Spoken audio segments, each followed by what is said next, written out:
Дуслар, сәлем. Татнюста қонақта яраткан жыршыбыз искиткеч маңлы Зәрине Хәсәншина. Зәрине, сәлем. Сәлем Гүлүсә, сәлем барлык тамашачыларга дип әйтим әле. Синең җырларың халкыбыз күңелендә. Мин беләм, сине бик яраталар.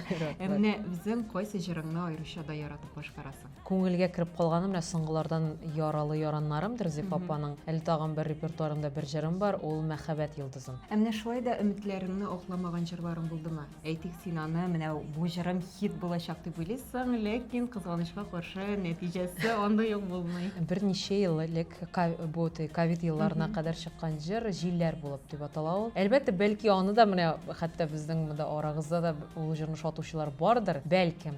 Мәсәлән, мин.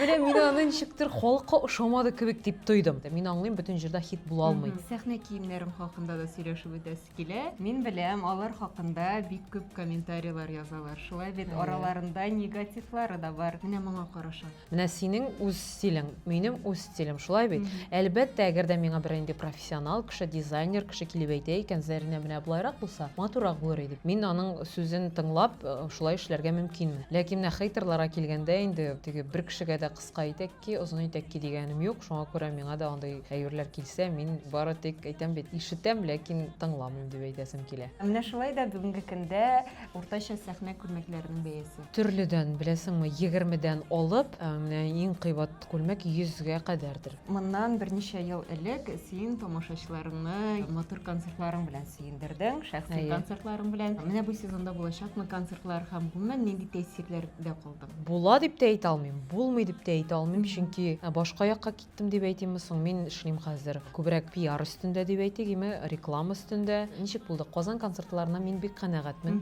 Бик күп халык килде дип әйтәсем килә. Бик җылы каршы алдылар, ләкин районнарга чыккач, ниндидер бер сүрелү булды минем. Әзгәнә депрессиягә да китә яздым, чөнки дөресен әйтәм, кеше әзрәк килде. Мин аның барсын да аңлыйм, сәбәпләрен дә аңлыйм. Концертлар күп. Әлбәттә, кеше сайлана да популяррак шоу булган концертка бара. Барсын да аңлап, туктатырга булдым әлегә. Әлбәттә, концертлар белән йөрисем килә, ләкин хәзер яшь барамысын Гүлүсәйме, ниндидер приоритетлар үзгәрә икән, гаиләгә дә биреләсе килә, оказывается. Һәм менә бу урында көтелгән сорау: Зәринәнең бүген йөрәге бушмы? Йөрәгем буш түгел.